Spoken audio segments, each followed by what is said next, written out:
want to bring this media circus on him. Like, trolling, those that and doing all sorts. It's as if Efeka on your come for him. Me, I'm just saying my own. This is my opinion. I will listen and read yours later. You just want people to go and dig things and come for him. Why will you not just allow the man to just, come out? JJ Kororalo, do his thing, try and get his life back. Because you're not doing him any favor with the way, the likes of you that said, you are his person, the way you are handling things. There is nothing to say. There is nothing. Don't make it look as if, and I'm seeing some things. Moria won kokon. And I just think that no. Mo wan ro wípé ṣé o ṣe wípé àwọn people yìí wọ́n actually wọ́n like Baba Ijesha. Ṣé mo pa àwọn èèyàn burú kó jẹ́ wípé wọ́n deep down wọ́n like it, and they are purposely doing things that will bring him back again into the limelight for the wrong reason. I'm telling you, that is how I see it. That is how I see it. And now, let's go back to the beginning. Guys, you're not power tapping. I will not be able to...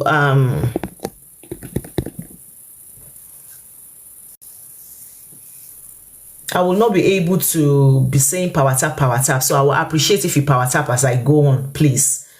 Please, that just tells TikTok that you guys are here and you're active. So that one igbe wale. Thank you so much. I appreciate. Like I said, everybody's opinion is welcome. Now let's go back to the beginning. So since Tojewipe Baba Ijesha came out and you guys went back to the beginning, you started carrying, the picture of these two ladies here, carrying their videos. I even saw one man made a video and was calling out Iyabo that, Iyabo said if Baba Ijesha should come out, that she's going to send him back in. And that person has made several videos. I'm not going to name names. I saw it on Facebook. That person said more or less calling out Iyabo virtually every day. Saying that Iyabo should come and send him back in. If you like this man, why will you want to bring out that kind of narration? Why will you want to bring back that kind of narration? Why I said if your Baba Ijesha's family, and to ba je bi Baba Ijesha, of course, kò sẹ́ni tó máa wish e wípé kó pa. No, nobody is wishing him to buy. Like I said, ó ti ṣe nǹkan tí ò dá. Wọ́n ti gbé lọ sí ilé ẹjọ́. Ilé ẹjọ́ ti dá. Ilé ẹjọ́ ti sọ wípé kó lọ lògbà báyìí. Ó dẹ̀ ti lògbà yẹn. Ṣé nǹkan tí mo sọ yẹn, ó ti lògbà yẹn, ó ti bọ́ta. So ọ̀rọ̀ yìí, ẹ̀yin tẹ́ ń claim pé like ẹ̀, ẹ̀yin ni mo fẹ́ bá sọ̀rọ̀. Ipe kí ló dé tẹ́ tó fẹ́ máa wọ́ ìdí ẹ̀. Kí ló dé tí ẹ ṣe wò bí ẹ ṣe máa ràn án lọ́wọ́ tó máa reform ara ẹ̀. So my reform ware. Why are you not doing that? Why do you want to use his matter? Why do you want to use his matter to put money in your pocket? Because at least I know two people that I will not mention. Ọkùnrin kan, obìnrin kan. Emo ọkùnrin yẹn dáadáa. Then obìnrin kan. For me, they are just doing things to just make money. I don't think that èyí ọkùnrin yẹn, èyàn kọ́kọ́ lè sọ fún mi pé ó nífẹ̀ẹ́ Baba Ijesha láyé. Tó bá nífẹ̀ẹ́, there is way to go about it. Ó ti lọ jìyà ẹ̀ṣẹ̀, ó ti ṣe, ó ti dé. Why tẹ́ tún fẹ́ máa bring the bad publicity wá fún? What do you think you're doing? This is not the way. Tẹ́ bá sọ pé nífẹ̀ẹ́ èèyàn, Ziba, welcome. This is not the way to do things if you say you like somebody. After tí wọ́n ti dá sílẹ̀, after tó ti lọ ṣe ẹ̀wọ̀n, nǹkan tó ṣe tó ti dá sílẹ̀, ẹ ṣẹ̀ṣẹ̀ wá padà sí bẹ̀rẹ̀. Just go on. You can't tell me you like him. Now you are starting all over again, saying he shouldn't even have gone to the one in the first place. Lẹ́yìn tó ti lọ tó ti dé. Why will you want to dig out kò yẹ kó lọ, ọmọ yìí ò ń ṣe ọmọdé, kò fọwọ́ kàn? Ṣé gbogbo yẹn nígbà tí Baba Ijesha wà nínú ilé o, ká sọ wípé okay o, ń jà fún o while he's not there, or maybe you are trying to do something in order for him to be released earlier. Bóyá ẹ fẹ́ wá àwọn evidence kan tẹ́ máa kó lọ sílé ẹjọ́ láti sọ wípé look at the new evidence, can you please use this evidence, look into it and release him early. That will make sense. But he has been released. Now you are taking us back to the beginning. And now that you are taking us back to the beginning, let us go back to the beginning. The number one thing you're calling Princess out for, the number one thing you are calling, if that is the case, question here, you believe there is a miscarriage of justice. So if there is a miscarriage of justice, is this how to go about it?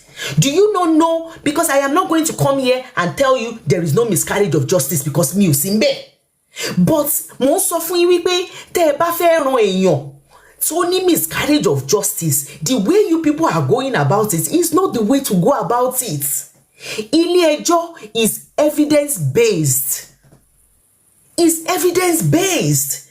So if some people, if you believe that ẹ̀sùn tó ṣe yẹn kò ṣe rí pé mi ò bá yín jiyàn pé kò ṣe ń sìn, mi ò bá yín jiyàn o, ẹ̀yin tẹ́ believe wípé kò ṣe ẹ̀sùn yẹn, ẹ jẹ́ kí mute ẹni yẹn,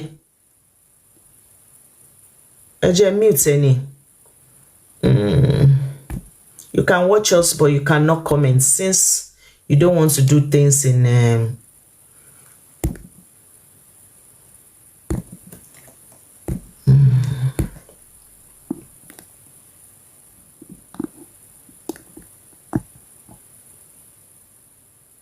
So tẹ́ bá believe wípé kò ṣe, torí mi ò ní wá bá yín jiyàn bí báyìí. All you need to do bó ṣe ń ṣe leléyìí. Tẹ́ bá néèyàn tẹ́ nífẹ̀ẹ́ sí, tẹ́ believe wípé wọ́n parọ́ mọ́ ni. Because Naija la wà, anything can happen. Bó ṣe máa padà lọ sí nǹkan tẹ́mi believe o, èmi ń lọ pẹ̀lú narrative titi yín ní báyìí o. Ipe ká sọ wípé lóòótọ́ ni nǹkan tẹ́yin sọ wípé wọ́n parọ́ mọ́ ni. Nǹkan tó yẹ kẹ́ ṣe fún bàbá Ìjẹ̀ṣà ni pé you will now go and look for evidence that proves that whatever they have, pé evidence tí wọ́n gbé fúnlé ẹjọ́ o, ipe ẹ̀yin wá ní proof tó máa sọ fúnlé ẹjọ́ wípé kó lọ dà ìyẹn nù, ipe òótọ́ gan lè wá yìí wípé bọ́rọ̀ ṣe rí eléyìí o, bàbá Ìjẹ̀ṣà ò súnmọ́mọ́ yìí o, pẹ̀lú evidence yìí àti evidence yìí, you will now present your own evidence that says, that goes contrary to the one that they used to sentence him. That is how you do it. You don't come out after he has served the sentence to take us back and be saying that there is miscarriage of justice, they lied on him without evidence. You are not doing him any favor. Because if you have evidence today, who am I? If you have evidence today and you take your evidence to court and they say, oh, we are kinotinpe ayé ẹjọ́ ìpadà because àti rí evidence, àti rí òkodoro wípé ọmọkùnrin yóò dẹ́ṣẹ̀ yìí, who am I to come and tell you is a lie? I will not. I will not. Now, as I'm saying, let's go back to the beginning. Based on what I see, there is a video that shows this man in question sitting down with Omode, having a conversation. And from that conversation, I can hear things. Mufieti migboni. You understand? And that is why I will not come out and say they lied on him. Do you understand? And for you, that I know you might not like Princess. You might have your grudge against Princess. Now, look at it this way. If there is a video where this man is seen, because I think you want to see the video, a lot of adults, I even saw a video where one adult, àgbàlagbà obìnrin, ìyá, ó sọ wípé ṣebí video bí tó kàn ti jókòó tọmọ yẹn tó ń bá sọ̀rọ̀ pé kí ló ṣe fọ́mọ yẹn. So you guys actually want to see the video where he's actually doing things. Until you see the video where an adult is doing things to a minor, that is when you will believe. So they have to carry it to that extent. So they have to carry it to that extent for some people to believe.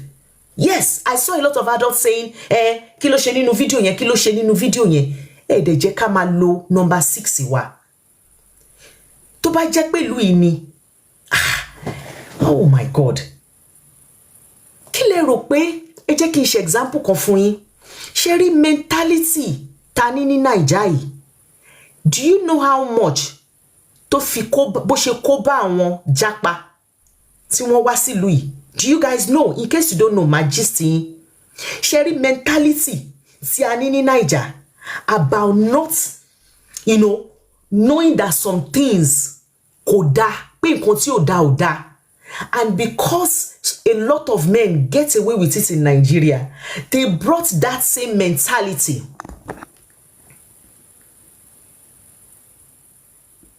They brought that same mentality. Where are my admin, please? Want to talk about awaja that they are going to be letting out the dogs tonight? John torí Ọlọ́run. De ba wa admin mi torí Ọlọ́run. A gbọ́dọ̀ tilẹ̀kùn mọ́ wọn. So mentality yẹn ọ̀pọ̀lọpọ̀ japa gbé wá sílùú yìí. Mi ò exaggerate. Nínú ọdún tá wà yìí, as at a ní 26 àwọn ọkùnrin tó wá láti Naija sílùú yìí, 26 ni wọ́n mú. Wọ́n tí fọwọ́ kan minor o. Wọ́n kàn chat lásán ni o. Tó bá jẹ́ Naija ni ẹ máa ní ẹ kí náà ṣe. Ṣebí wọ́n kàn chat ni. Wọ́n ṣá ìfọwọ́ kan wọn. Wọ́n ṣá ìbọ́ṣọ́. Wọ́n ṣá ìbá wọn sùn. That's what you guys will say in Nigeria. They haven't done anything. Ṣó ti bá sùn ni. Ṣó ti bọ́ pátá ẹ̀ ni. That's what you will say. And that is what is putting a lot of them in trouble when they come abroad. You see them, they will be chatting, and they will be chatting with a child, and that child will be telling them, Ninu,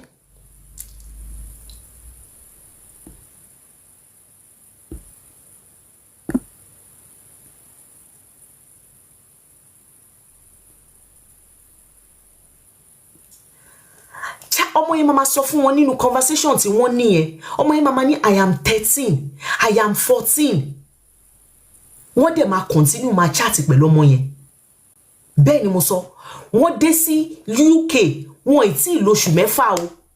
Wọ́n ì tí lóṣù mẹ́fà ni wọ́n ti dé, ni wọ́n ti ń wá ọmọdé tí wọ́n fẹ́ máa tẹ̀ lọ́yàn, because they get away with it in Nigeria.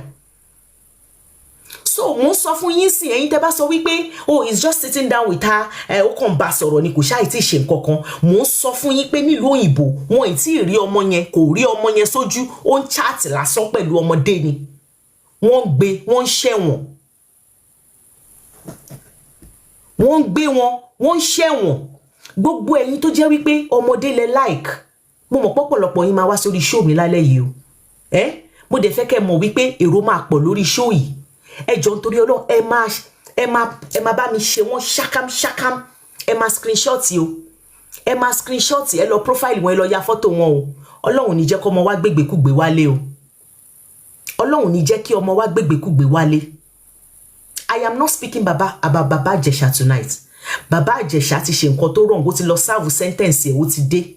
But ẹ̀yin tó jẹ́ wípé tí lọ serve sentence yín, tẹ́ fẹ́ wá bí sí bíbá yìí. Ẹ̀yin tẹ́ tí lọ serve, Mrs. Young, you're here. Please, ẹ má bá mi mute, ẹ má bá mi block. Ẹ má bá mi mute, ẹ má bá mi block. Àwọn tó bá jẹ́ wípé ọmọdé ni wọ́n máa like, and they don't like the fact that, you know, some men are getting justice, are being served what they deserve. Nítorí pé wọ́n fọwọ́ kan ọmọdé, ẹ jọ̀ọ́ nítorí Ọlọ́run, ẹ bá mi block wọn. Mi ò bá wọn jà rárá. Oníkálukú máa kó títí ẹ̀. Bẹ́ẹ̀ ni mo sọ. Bẹ́ẹ̀ ni mo sọ. Because gbogbo ẹ̀yin ọkùnrin tẹ́ ń wá síbí. Gbogbo ẹ̀yin ọkùnrin tẹ́ ń wá síbí pátápátá. Mo ń bi yín ní question. Pé tó bá jẹ́ pé ọmọ yín ní nǹkan tó ṣẹlẹ̀ sí ọmọ tá ń sọ ìṣẹ̀lẹ̀ sí. Àbẹ́yìn ọkùnrin Naija kọ́. Ẹ ti máa bẹ́ orí ọkùnrin yẹn. We won't even be here having this discussion. Kọkùnrin kan ládùúgbò ń sin kẹ́ wá gbọ́ ipò ń fọwọ́ kan ọmọ yín. Mo mọ̀ yín now. Even ẹ̀yin amúdàpani, ẹ̀yin ọkùnrin tó jẹ́ wípé ọmọdé lẹ máa ń like láti fọwọ́ kan. Ẹ lè jẹ́ kí ṣíṣe kan ọmọ títí yín now. Ẹ máa barricade ọmọ títí yín ni. Ẹ máa wá lọ ṣèṣekúṣe pẹ̀lú ọmọlọ́mọ níta. Ẹ̀yin tẹ́ ń béèrè evidence. Ẹ̀yin tẹ́ ń béèrè evidence. The evidence is still online. Tẹ́ bá wá ẹ máa rí. I saw the evidence. Mi ò wá mọ ojú tẹ́yin lò. Ṣé mọ̀ pé ojú ọ̀tọ̀ọ̀tọ̀ lọ́lọ́run fún wa, ọpọlọ ọ̀tọ̀ọ̀tọ̀ lọ́lọ́run fún wa. nǹkan tí princess ṣe, they do it abroad. Because you cannot go to the court and tell the court that ẹni ṣe kiniko pẹ̀lú ọmọ mi. My darling sister Abiodun, ó tọ́jọ́ mẹ́ta ṣe wà. You cannot go to the court and just tell the court pé lágbájá ṣe kiniko pẹ̀lú ọmọ mi tó bá ní evidence. You need evidence. There are a lot of instances labroad tí wọ́n ti ṣe sting operation láti make sure wípé wọ́n rí evidence láti mú ẹni tí wọ́n mọ̀ pé ó ṣe nǹkan. So if you guys are saying that, you know, princess is unable to bring evidence of when the thing started, now she knows. Lọ jókòó, gbogbo ẹ̀yin tẹ́ ń bú princess. Like I said, you might curse her for any other thing. On this case, gbogbo ẹ̀yin tẹ́ ń bú princess, if with the evidence ẹ ń ṣe gbogbo nǹkan tẹ́ ń ṣe yìí with the evidence tó wà ń ta, ẹ ṣì ń jàporó báyìí, you can imagine if she just come out to just say it with her mouth. Wípé ọmọ mi sọ fún mi pé ẹni ṣe báyìí sí mi. Tó bá jẹ́ wípé kò sí evidence, with evidence, look at the way tí àwọn àgbàlagbà yín ṣe ń ṣe láńgbáláńgbá. Look at the way tẹ́ ṣe ń ṣe bí ẹni wípé wọ́n da omi gbóná sí yín lára lórí ọ̀rọ̀ yìí níbi tó ká yín lára dé. Even with evidence. With evidence. Ẹ dẹ̀ wá sọ wípé why did she go? Ẹ sọ wípé ó set ẹ̀ up ni. Now mo fẹ́ bí yín. Ẹ mọ̀ wípé mo sọ wípé mi ò bá yín jà, ẹ̀yin lẹ gbé jà wá. Èmi ò bá yín jà. A kàn fẹ́ wá sọ̀rọ̀ ni. Life is beautiful. Are you here? Multi, are you here? Mi ò bá yín jà rárá. Mo ń sọ fún yín wípé ẹ ń bú ẹni yìí wípé ó set ẹ̀ up ni. Lẹ ṣe ń bínú sí. But ẹ̀yin náà lẹ tún wá sọ wípé kò sí evidence, ẹni kó lọ mú evidence ìgbà tí bàbá Ìjẹ̀ṣà bẹ̀rẹ̀ sí ní ṣe nǹkan pẹ̀lú ọmọ yẹn, ẹni kó lọ mú wá. Can you not see that? It's because she doesn't have evidence. That is why she have to improvise, because she knows. She knows the kind of community that she is to grow up. Or more. She knows she can't just come out and tell you, Emma, pẹ̀lú evidence gan, ẹ fẹ́ finish ẹ. Kama ìwà sọ wípé kò ní evidence. Kama ìwà sọ wípé kò ní evidence. With evidence you want to finish her. You are abusing her. Go and bring 7 years old evidence it yẹn lẹ fẹ́. There was no evidence for that. Because she didn't know about it. It was after it has happened, that was when she knew about it. And I want to believe that tó bá jẹ́ mi náà ni, mo lè máa wò wípé ṣé òótọ́ ni, ṣé irọ́ ni. Ẹni mímọ̀ mi lẹ́ni yìí. Can this person be this daft and you know, foolish to do this kind of a thing? Mo lè máa rò ó wípé ṣé tòótọ́ ni, ṣé irọ́ ni. Wọ́n wá set camera. Gbogbo ẹ̀yin àgbàlagbà tẹ́ wà ń bí, tẹ́ ní pé wọ́n set up ni.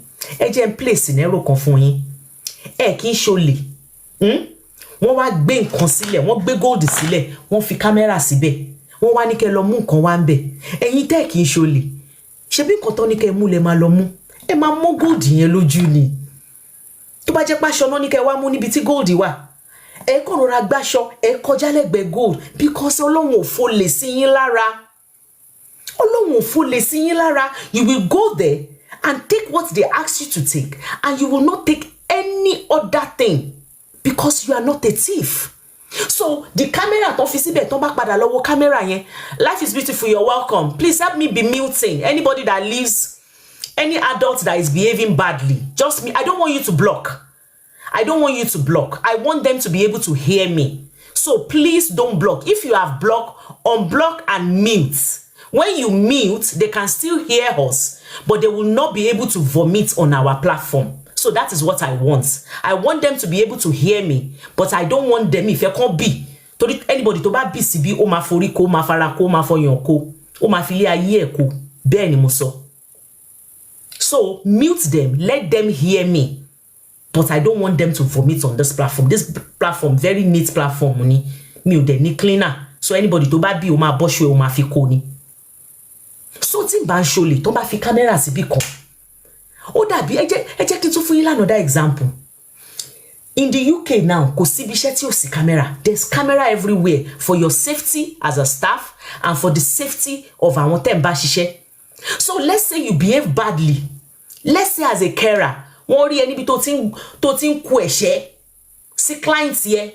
Bóyá o ní client tó ní dementia tó máa ń fún ẹ ní problem. ọjọ́ kan ó kàn wo inú kan bí ẹni pé ó ṣe nǹkan tó bí ẹnu ó bẹ̀rẹ̀ sí ní gbalẹ́ṣẹ̀. Camera wa mú ẹ kó wá sọ fún wọn wípé no, why did you set the camera? No, it's because you set the camera. No. Ẹ lọ jókòó kẹ́ ẹ rò. Ẹ jẹ́ kí n fún yín example nǹkan tó ń jẹ́ setup. Setup. I will give you example of setup. Kọ́rẹ́ yín kó lọ gbowó ní bank. Your friend just came back from the bank. And you know that your friend just brought home 100 million. And you know that your friend is taking that 100 million from Abuja to Port Harcourt. You now call somebody else and you know that person is a very dubious somebody. You now say, my friend is going from Abuja to Port Harcourt. I want to set him up, meet him halfway and collect the money. That is set up. Because your friend is not expecting anybody to do that. Your friend is just going from point A to point B until you start setting your friend up. But when they put camera somewhere and you go and behave badly, you cannot say they set you up. Because that camera would have been useless. Assuming, Princess put that camera and left Baba Ijesha there with the girl. And Baba Ijesha just got there. And Baba Ijesha said to the girl, pẹ̀lẹ́ ọmọ, báwo ni school? Ṣé dáadáa ló wà? Jọ fún mi ní remote yẹn bá mi tan television kí Princess fi dé. Kí Baba Ijesha dé máa wo television. Kí Princess dé wà níbi tó wà kó máa wo camera yẹn for another 10 hours. Kí Baba Ijesha jókòó kó máa wo television. Àbí kó sú Baba Ijesha kí Baba Ijesha ní I am tired. I can't do this anymore. I want to go. Kó dẹ̀ máa lọ kó máa. We will not be in this junction. So stop encouraging nonsense. It can never make sense to me.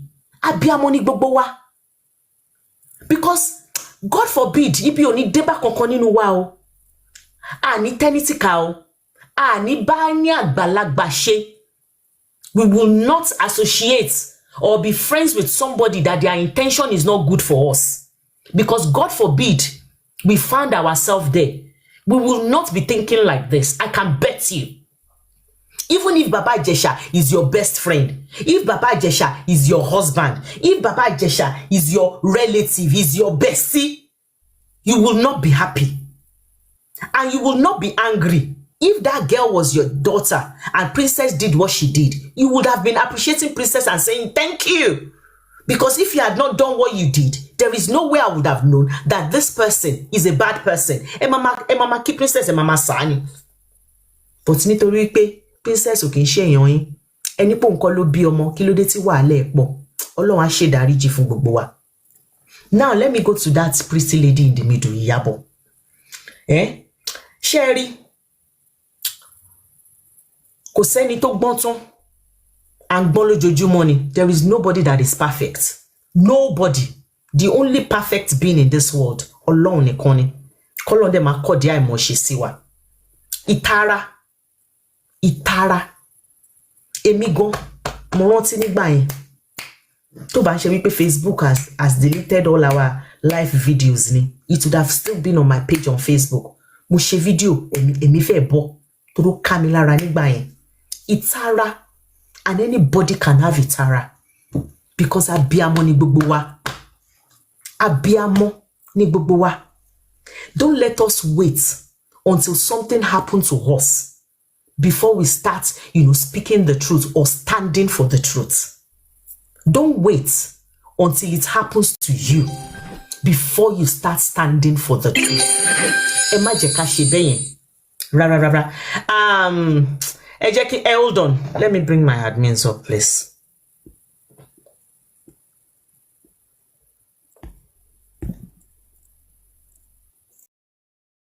Let me mute one. Ẹ jẹ́ ká school wọn dáadáa. Ẹ gbé mi sílẹ̀ comment section mo fẹ́ wà lẹ́nu. All right, great one. Mr. Adebayo, sir. Are you there? Ẹ kálẹ́ ma. Ẹ kálẹ́, sir. Ẹ kálẹ́. Akusi ni o. Mr. Isaac. Ẹ jọ̀ọ́ pé okay. Ṣé mo ṣe gbé Mr. Isaac ní lóòótọ́? Mr. Isaac, hold on. Hello. Hello, sir. Yeah, Mr. Adebayo, go ahead. You know what? Ẹ jẹ́ kó sọ̀rọ̀ since mo ti ní kó sọ̀rọ̀, mo ti fún one timer. Continue, Mr. Adebayo. You see, when you people that are staying away from Nigeria, we like what we are doing, but have you gone into the root of that matter? Please, you go into the root, sir. Let's hear the root, Nigerian culture and traditions and what we have been doing before has not fight all these things. We have never seen us fighting this kind of a thing in the past. That was why it was difficult for those people that are fighting in their favor to accept your position, because that was what they are used to. There was no foundation that have been campaigning against all these things in the past. When you watch this program by this Kokora Latte of a thing, you will see a lot of things that will touch your heart. Exactly. They make you look like a numb. And nobody has ever stand up to say this thing is wrong. Let's go ahead and fight it. The government seems to have been more busier than political issues than all these things. And now, there's one woman that said one thing the other time. He said, we women are the enablers. Those people that are asking those questions, ask one question that I keep on looking at. He who must come to equity must come with clean hands. If you allow your child to be abused by negligence, you know, I listen to Yomi Fabi very well, because I am a lawyer. I have to listen to two sides. His claim was that Princess allow Baba Ijesha to have access to the child. The women must be properly educated. Not women alone. The parents must be properly educated. How can you use your child? How can you leave your child at home and just any man will come around? I have a daughter that I live with. At the tender age, we lost the mom. At the age of 4 or 5, we have been living together. Something happened to her one day. The lesson teacher came and she was the only person at home. Because of the training the late mom has given her, she told the lesson teacher while she was inside that you have to sit at the corridor. I'm not going to open our door because my daddy is not at home. You will have to be teaching me what you will teach me while I listen to you through the window. The man was shocked. Because of the training, we need to educate the children. If somebody touches you at this place, report to your mom. Let the mother take it up immediately. Because if you fail to do that, the man, you know, all these children, the level of their awareness and exposures sometimes will not make them to resist all these things. Then I have asked a question whether he hurts anybody or not. What is the relationship between Baba Ijesha and the princess? Because they were claiming even the gate man and some other people. Mr. Adebayo, Mr. Adebayo, yes. Can you tell me what difference it will make if you can determine the relationship between princess and the Ijesha? If she had been allowing Baba Ijesha and all the gate man and all every other relationship, and they have been abusing the girl, it encourages Baba Ijesha to want to do it too. I think you understand. Men gist among themselves. So they want to do it. But when they knew you don't give it, you don't allow them to get closer to your child, they will not try it. So, sir, a society where grown-up men believe that they can pass minors to each other because SisDupe. a society that we have that kind of adults. SisDupe. No, SisDupe. We have not been following the law. Look, excuse me. We have not been following the law. We have not been following the law. Baba Ijesha's case is 1 in 1,000. A lot. Some people are doing it now.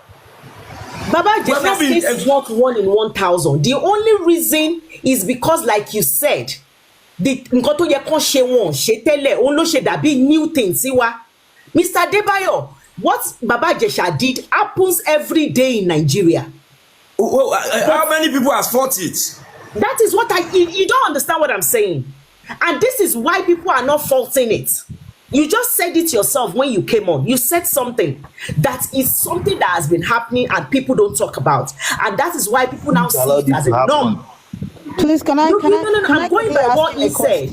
That is why people see it as a norm. Now, is 1 in a million. Look at the way it's going. And that is why we are not seeing more of it. Exactly why we are not seeing more of it. Because even victims are scared of being dragged. Nobody wants to come out. No child. You can imagine this child seeing all these things.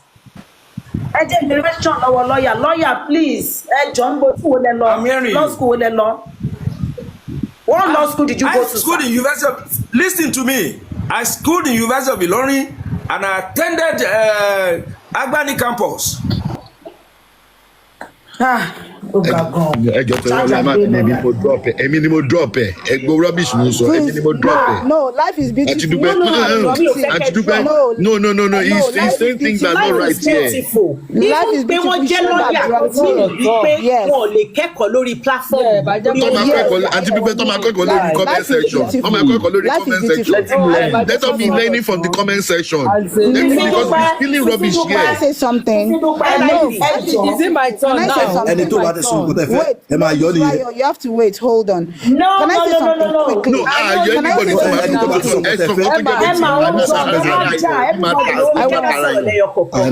everybody hold on. Is it my turn? Yes, it's your turn, right? Hold on. When you get to your turn, you can say something. Please hold on. No, I want. She's in a rush. She said she's in a rush. Hold on, Emma. Okay, Emma. Okay. Rayo, go ahead. I will talk after Emma. Yes, Hold I on, just want to say, I want to respond to life is beautiful. I don't think in order to have a very balanced discourse, you cannot drop him because he has said his piece. You need him to speak so that you can know who is who, and then you can now address the situation properly. You cannot drop him and not allow him to say it, and then we have to say something. No, we want a balanced view, okay? In order to have the proper information across the board, let him speak. Bring him back up. Let him hear, okay? Let him stay here and stay in the feelings that he has expressed. Because how can you call yourself a lawyer? No. And I did not see you speak for the victim. You are not. You're calling out the victim for Sister Dupe, Emma, please. Yes. Wait, hold on, please. John Toriolo. Number one is time was up. We can't be having one person dragging issue with us back and forth. We have lots of people down there. So let other people talk. It's not like we're dropping them. His time is up since. So let's see to the time. Mrs. Young, if you continue, this is a platform that is very respected. If you drop people because you don't agree with them, then we are not having a discussion. I don't think it's because they don't agree with No. It's okay. No. Listen to me, please. Don't drop anybody. The time we tell them your time is up and you are going down. Yes, don't let it look as if it's because of what they are saying. Because we are able to take, I will hear and I will talk. Yes. Because this lawyer needs to be educated. One need to come on your educating one, but the power of law school. Because in you now want to, is that time that you now want to be saying to that child, believe me, a society, and because like we're going back, I'm going to go back. According to Princess, Baba Ijesha is his friend, and I'm not going to go by the rumor online. I will go by what Princess said. Only Baba Ijesha want him more. So if Princess is saying Baba Ijesha mo nbo bayi o je sáré lọ ra nǹkan kó kúrò nílé, ó ní confidence nínú Baba Ijesha ló ṣe máa ní pé okay o mo nbo bayi mo fẹ́ sáré lọ ra nǹkan. So let's emphasize on people that are behaving badly. Stop. Naija blame victims too much, and that is why people are not coming out to speak. A lot of people will have to leave the vicinity of Naija to another country before you see them opening up about their experiences. Because they know when they do in Naija, what do you want, like I pass my neighbor generator ni? What do you want, why they celebrate the perpetrator? Who does that? How can adults keep saying, wọ́n say it's a hopuni, to run fi camera síbẹ̀? So, jókòó kẹ́ rò wípé tí ó bá sí camera ńbẹ̀, See, they stopped him in the act. If they did not stop him in the act, something could have happened. Can you not sit down and think? But you want that video to continue. Hold on. You want that video to continue. You want to actually see where he's putting something into the girl before you believe. What does that make? What does that make you?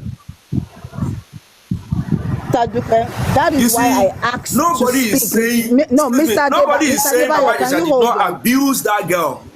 I was only talking can you hold that. on? Mr. Debayo, can you hold on? Can you hold on? Mrs. Young, that is why I wanted to ask him a question, but you said no. So I'm going to let you allow him to speak. And then the next person, then when it's my turn. Ask your question. He's done. Ask your question. So, Mr. Debayo, you went to law school. In law school, there are some things that we are taught in law school. Evidence. The law does not believe in. The law does not recognize emotions, number one. The law does not recognize witchcraft, number two. The law speaks to what? Your facts, and you must prove beyond a reasonable doubt. So the onus of proof is on who? It is on Baba Ijesha. Excuse me. I even expect you to say. I even expect you to say that the law does not concern the way and manner you got your evidence. You understand? The way and manner Princess got the evidence is not of concern to the law. So far, it is a fact. It is a fact. But what I am saying is that you are not listening. Let him speak. Let him speak, Emma. Okay. Please, let him speak. Let him speak. What I'm saying Mr. Debayo, Emma Gosa, the floor is yours. Oh yeah, speak.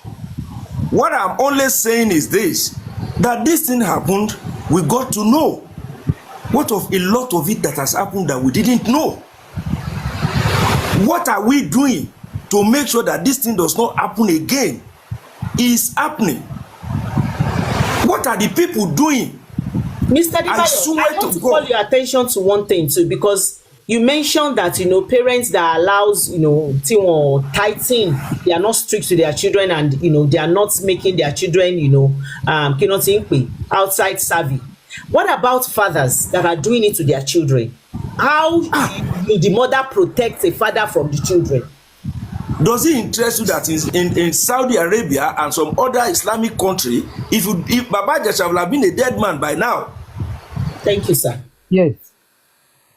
So which begs to the fact that you are saying that you are blaming the victim and the family of the victim here. You said in your statement, that if I am only saying. No, let me finish. I am only saying we need to work hard. On the way we leave our children anyhow. Emma, don't worry. Don't ask him any question. Let him give his submission so that I will allow Rayo to speak. Then you speak. Go ahead. What I'm saying is that we need to go back to our roots and make sure that our children are not being exposed to anybody anyhow person. They don't even write it on their foreheads. They don't. Anybody. If my child could stop my cousin from coming in when I'm not around, that's as far as that. They will get angry, but you tell them that's the way I train my children. And that's all. All right, thank you. We should work hard to make sure that we don't allow those things.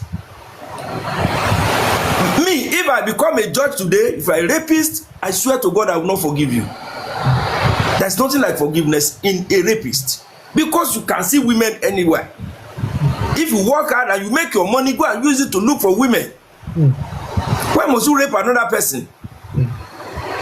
So that is where I'm going to. Sir, please. But somebody, children that cannot can protect themselves. Please, for the purpose of this video, come and be. So thank you very much. That's what I want to say. The children that cannot protect themselves, the parent has a lot of things to do. I agree with you on that. Yes, I agree with you. Especially when you don't know who is who. When a lot of adults in Nigeria are encouraging nonsense, then at least it's now on the parents to be careful, because we don't know who is who anymore. Because God forbid anything happen, they will now say it's the parent that did not shake any con. Mr. Debayo, Sister Rayo. So, Sister Dupe, Ekale, everybody. why don't you fún bàbá Ìjẹ̀ṣà ní 5 years tó jẹ́ pé 3 years 5 years yẹn ti kéré jù nílùú. Can we borrow Mr. Adebayo's box? Yes, it's done. Mo sorry láti sọ nílùú yìí if you are a rapist if you are ẹ má jẹ́ kí n sọ orúkọ ẹ lọ sí grapist ẹ pé wọ́n grape use grape instead of grape. orúkọ ẹ lọ sí àmọ́ grape tó máa ń jẹ ẹ lo grape. grape ó lọ sí títí ayé kò gbọ́dọ̀ gbébi tí school bá wà kò gbọ́dọ̀ súnmọ́ park. Yeah, that's how it's supposed to be. Because ọmọdé ni mo bá ṣiṣẹ́ I work with children. Ó wo wọn lásán kó complain you have to call the police. Bó bá ti pọ̀ ọlọ́pàá máa mú ó máa take ẹ̀bẹ̀ ẹni pé ẹni yẹn pààyàn ni. Then why tó ṣe jẹ́ pé iye ọdún tí wọ́n fún bàbá Ìjẹ̀ṣà yẹn to me tó bá jọ mọ́ mi to God who made me I have a daughter at home tí mo máa ń bá sọ̀rọ̀ last born mi. Mo 16 years old mo máa ń bá sọ̀rọ̀ má jẹ́ kó ṣe but ṣá máa tẹ̀lé àwọn ọmọdé jáde ni a lè má tẹ̀lé wọn jáde a dẹ̀ lè má tẹ̀lé wọn pé kéèyàn má wọlé kó ṣe yeah we can protect we can to a limit ó ní kọ́lọ̀ máa ṣọ́ wa pẹ̀lú àwọn people yìí there is a way tí wọ́n bá fi ń tame àwọn ọmọ yẹn there is a way bàbá Ìjẹ̀ṣà òṣẹ̀ṣẹ̀ máa bọ́mọ yẹn sùn ó ń tame ẹ̀ láti lẹ̀ kò dẹ̀ jẹ́ pé ọmọ èèyàn wá kíyàn má jókòó má ṣe wọn ló kanra he was so free to the girl underage kí ló wà nídìí ẹ̀ tó wò lójú mo dẹ̀ before that time mi mọ bàbá Ìjẹ̀ṣà rí o but àwọn tó wà ní industry ti máa sọ pé is used to that ọmọdé ló máa ń fẹ́ ní àwọn ọmọ kéékèèké yẹn ló máa ń fẹ́ toast tó rówó kéékèèké tó ń fún wọn I don't know how far it's true ṣe mọ̀ but tó bá jọ ọmọ èèyàn ni ọmọ tó bí torí pé wọ́n rape how will you be looking at that girl every day báwo ló ṣe fẹ́ máa feel tẹ́ni yẹn wá jáde tó ń rìn kiri ń gbòòrò this is not fair wọ́n dẹ̀ celebrate ẹ̀ ó ti jáde ó ti ṣe we crazy kò tiẹ̀ yé mi because ẹ̀jẹ̀ èèyàn tó bá jọ ọmọ yín ni bàbá yẹn ṣe bẹ́ẹ̀ yẹn sí ọmọ kékeré underage tó ń bá sùn tó ń ṣe wọ́n wá ní kó evidence yẹn kò full ṣé kí ìyá yẹn dúró kó fọwọ́ kàn kó bá sùn kó record ẹ̀ ni because I don't know a dẹ̀ wá ń celebrate nonsense ní Nàìjíríà pé kinní kan ó bá dọ̀ láǹsìn òun náà jáde á lóun fẹ́ ṣe fíìmù á gbé síbẹ̀ á ní wọ́n parọ́ mọ́ òun that is the next thing á gbé sí cinema àwọn èèyàn tún lọ wò ó because ó máa rìn jáde Lisa máa rìn jáde I don't know I don't know what to say to be honest I just felt bad fún ọmọ yẹn in fact me feel bad fún kì í ṣe màmá ẹ̀ kì í ṣe but ọmọ ẹ̀ ní ọmọ téèyàn bá ti ń tọ́ tó adopt pọ̀ ìsìn ọmọ ẹ̀ ní but ọmọ kékeré yẹn gan ní ìsìn ó jáde ń sìn ọmọ yẹn máa rí gbogbo nǹkan tó wà lórí social media ọmọ yẹn wà lórí social media how will she feel. God forbid it happen to any child that is seeing all these things adult in ṣe ṣé ọmọ yẹn ò nílò wípé kí n fi ṣoṣù kí n fi para than for me to come out let them come and drag in my parents and me. ó ní di therapy lọ́tọ̀ now ó ní di therapy láti máa lọ báwo ló ṣe máa feel pé ẹ wo máa yí tó yẹ kó sober kó tiẹ̀ sọ sorry kó jáde pé nǹkan tóun ṣe òun mọ̀ pé bọ̀ òun sorry o òun ti sober o ọmọ yẹn I'm so sorry but ọmọ yẹn ṣe orí everything lórí social media tó tún celebrate pé wọ́n parọ́ mọ́ ni báwo lọmọ yẹn ṣe fẹ́ fi ọmọ yẹn gangan báwo ló ṣe fẹ́ feel where are we going báwo ni obìnrin ṣe ṣẹ̀ débi pé wọ́n á ní ìyá ló ní fault ṣé ìyá ò ní lọ wá nǹkan tọmọ máa jẹ when we were growing up tá a young àwọn màmá yẹn máa ní ṣọ́ọ̀bù níwájú ilé wọ́n máa ní a máa wà ń bẹ̀ wọ́n máa ní má jẹ́ kó fọwọ́ kọ́ ẹ̀ ń bí o but since we don't have time òun náà ṣe máa láwọn jẹ́nsì yẹn burú wọ́n rúdù wọ́n ní manners kò sí time fáwa ìyá láti kọ́. Maybe somebody put it in the comment section now ipe bàbá kan fọwọ́ gbá wọn nídìí àwọn wá kọ́ bàbá yẹn ń kó wọ́n náà ná àwọn bí ẹni máa kú. bẹ́ẹ̀ ni nípa àwọn rí bàbá yẹn fín how can bàbá fi ọwọ́ gbá ọmọ nídìí ọmọ yẹn wá mú bàbá ó wá mórí bàbá ẹ mọ̀ pé I think that thing happened all of a sudden and she just decided to just give bàbá knock for head wọ́n náà ná àwọn bí ẹni máa kú ni fún bàbá yẹn. Can you imagine. ó ṣe bó bí Naija ṣe ń lọ nìyẹn. bọ́mọ yẹn ṣe fún bàbá yẹn kù ṣé kò yẹ kẹ́fí àgbàlagbà tó wà ń bẹ̀ kán dáwọ́ jọ kán na bàbá yẹn bí ẹni máa. ìgbówó àtẹ̀ṣe gbáǹdì kí ló dé ta gbáǹdì báwo lọmọ yẹn gangan ni mo wà to me o torí ọmọdé ni mo bá ṣiṣẹ́ ni mo wà concern tó bá jẹ́ bí ni oríṣiríṣi therapy máa lọ ni tí wọ́n máa gbé lọ tó máa rí because ó máa rò pé ó máa feel worthless. ó ní mo sọ the travelling afro hairdresser Only mo sọ wípé this discussion for me is not even about Baba Ijesha. It's about àwọn tó ń ná wọn like here. Yes. If you like him, this is not the way to go about it. Making him look like an hero. Nǹkan tó ṣe ò dá now. Àǹtí Ráyọ̀, ẹ jọ̀ọ́ bá wa round up. Yes, ma. Nǹkan tí mo kàn sọ ni pé how do we support the victims? Not the ẹni tó ṣe ọmọ yẹn gangan, báwo ni wọ́n á ṣe fẹ́ máa support wọn wípé fún therapy àpéǹgọ̀ because wọ́n mú Ìyábọ̀ Òjó wọ́n fi ṣe ọ̀tá against kìíní ìyẹn dẹ̀ tara bí abiyamọ that during that time ara time gan wípé tó bá jẹ́ pé thank you má bínú sister Rayo ẹ ṣé ma thank you ma God bless you is this àwọn adults yìí tó ń bú àwọn tí wọ́n jà fún ọmọ yẹn àwọn náà ń gbé placard fún ọ̀chányá o mo ṣe ní pé is one rule for one rule for another ẹ̀ ń gbé placard fún ọ̀chányá.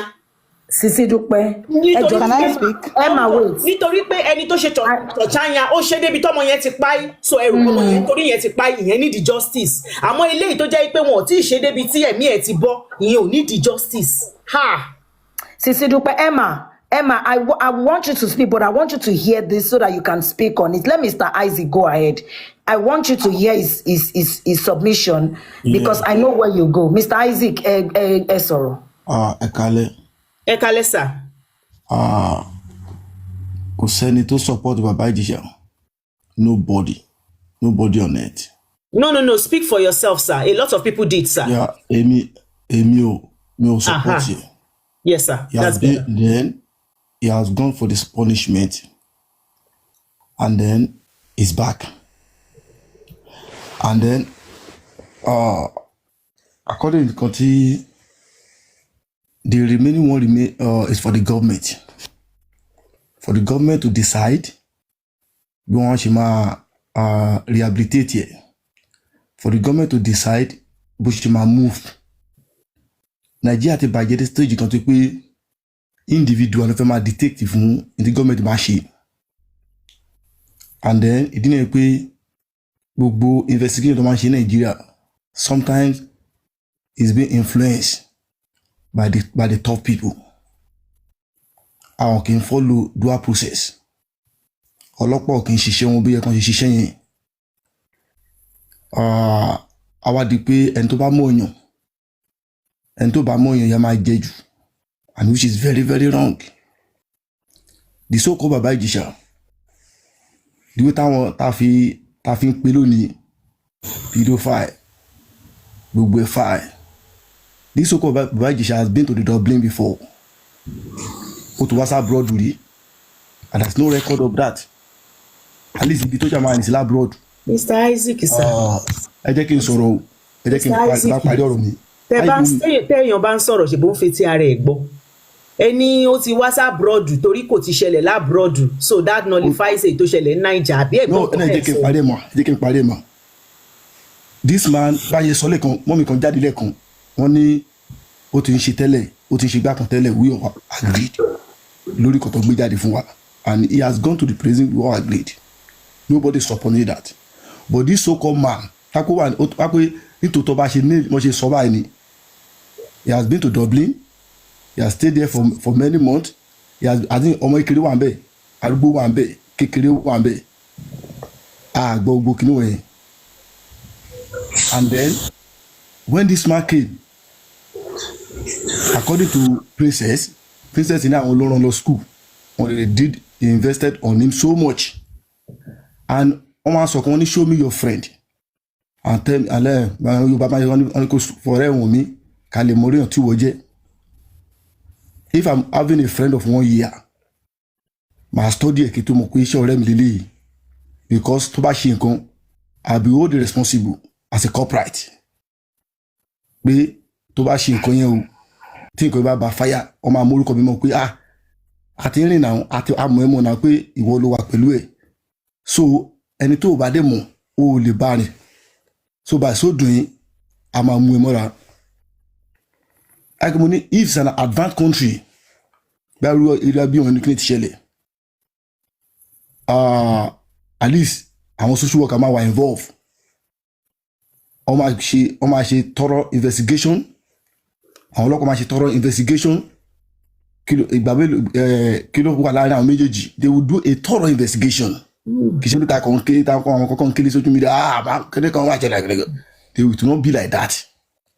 Ìdí ẹni pé níbi if èèyàn kan dédé wá sílé yín, if bẹ́ẹ̀ bá invite ẹ̀ lè pè yàn pé hello ọmọ mi wà nílé o, ó yá máa lọ lébẹ̀ yẹn o, kò mú kíni àwọn ọmọ mi wà lọ máa ṣílẹ̀kùn fún ẹ, I will be back in the next 30 minutes, kò jòkó sí àwọn ọmọ mi obìnrin. Starting máa fún yín 1 minute kẹfì round up.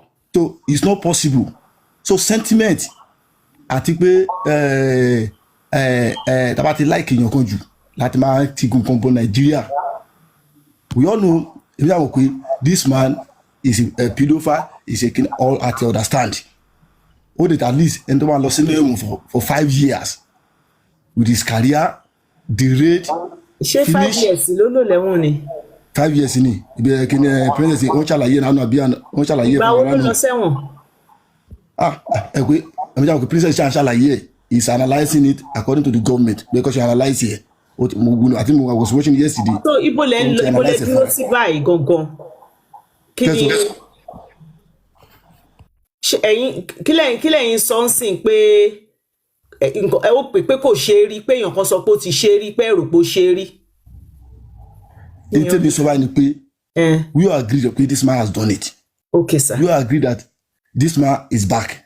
We all agree that what people are now saying now, pé ṣé kó má gbélé ayé mọ́ ni àbí ṣé kó kúkú ni? That is the question I want to ask. Ṣé kó kú báyìí ni àbí? Yes. I don't know what people are. Ṣé kó kú ni àbí? Yes, if it's possible. Olu, hold on. Let me ask.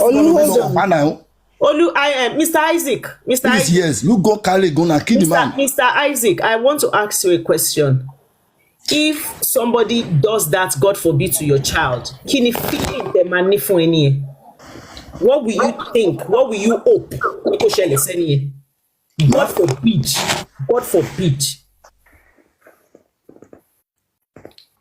Customer. Mo ní wípé God forbid. Yeah. God forbid, mẹ́ta mo sọ, Ọlọ́run ní jẹ́ àríró ẹ̀. But God forbid it happens to somebody close to you. Bẹ́ẹ̀ tẹ́ bá wá gbọ́ pé ọkùnrin géńdé Ọlọ́run ó ṣe nǹkan sí sàkání ọmọdé tó súnmọ́ yín. Mo ní kí lẹ máa wíṣì lọ́kàn yín pé kó ṣẹlẹ̀ sẹ́ni yẹn. A máa gbé lọ sọ́dọ̀ gọ́ọ̀mẹ̀ntì ni ó máa lọ sẹ́wọ̀n ni. Kò sáà lè ṣe àlè pa fúnra wa. We can't kill the person. No. Gọ́ọ̀mẹ̀ntì máa ṣe ìdájọ́ ẹ̀. No, mo kàn fẹ́ ká wà human being ni. Mi sọ wípé kan lọ pa.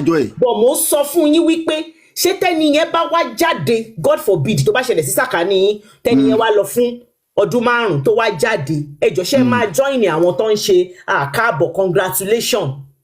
No. Yes, sir. Thank you, sir. God bless you, sir. That's enough. Can I? That do for me. Emma, you can go on now. Hey, okay, thank you very much. Thank you very much, SisDupe. Mrs. Young, I appreciate the fact that you let him speak because I now understand why you let him speak before me. Yeah, okay, and I'm going to address. I've been saying his comment, so I want you to address it. Yes. Good. So I want to address his comment. I wrote some things down. He said, he made some statements. He said that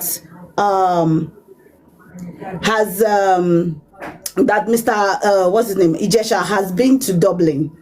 Because he has been to Dublin, that means that if the Dublin government allowed him to come in, the Nigerian government should not make him or label him as a criminal. Number one, you become a criminal when you commit. You become a criminal because you commit an offense and you are convicted by the court of law based on the evidence provided beyond a reasonable doubt that you did that thing.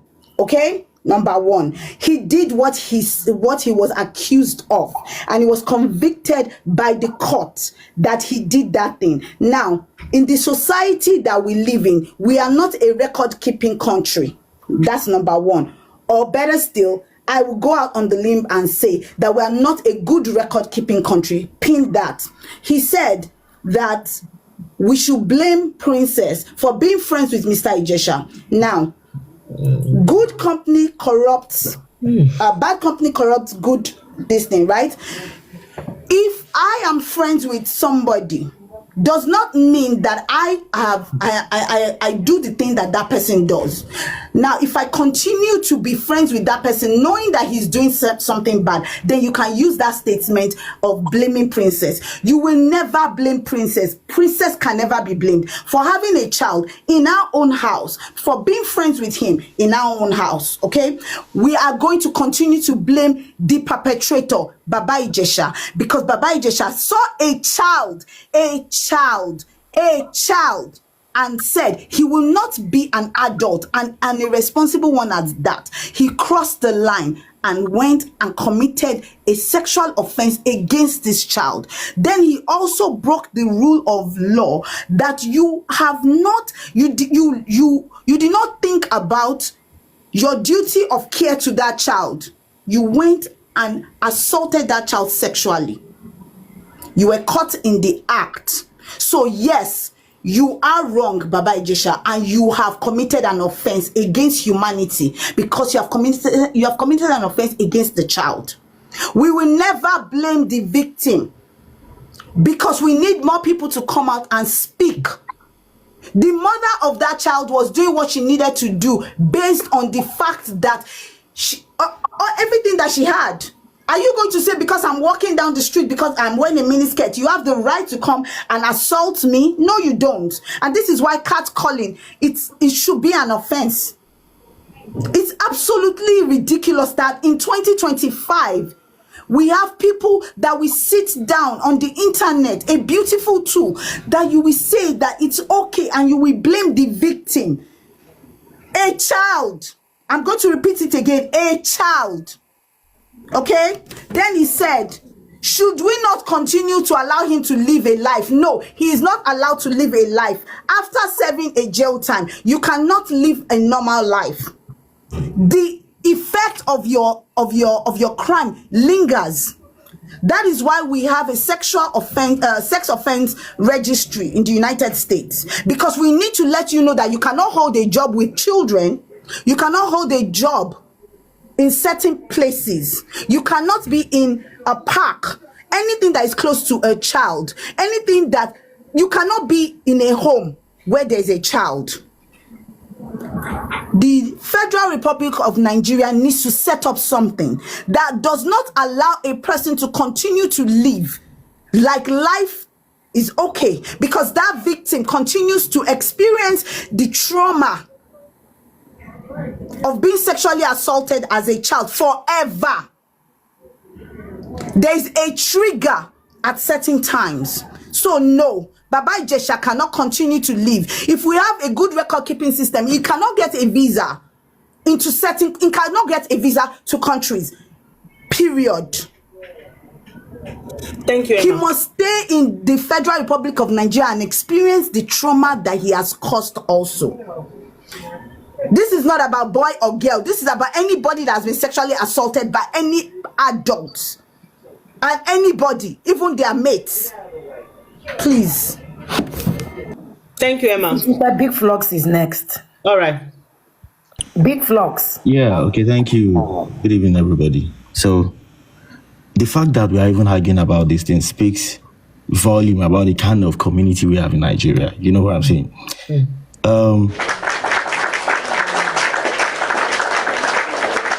I'm not supporting anybody.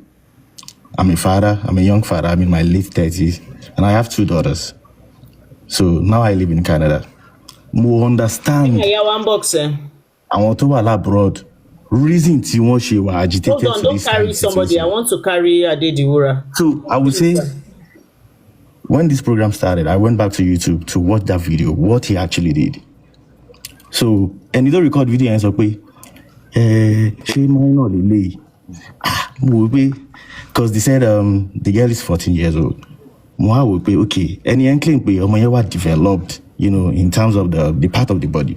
And I looked at the girl, Sherry, Mauritian school in by.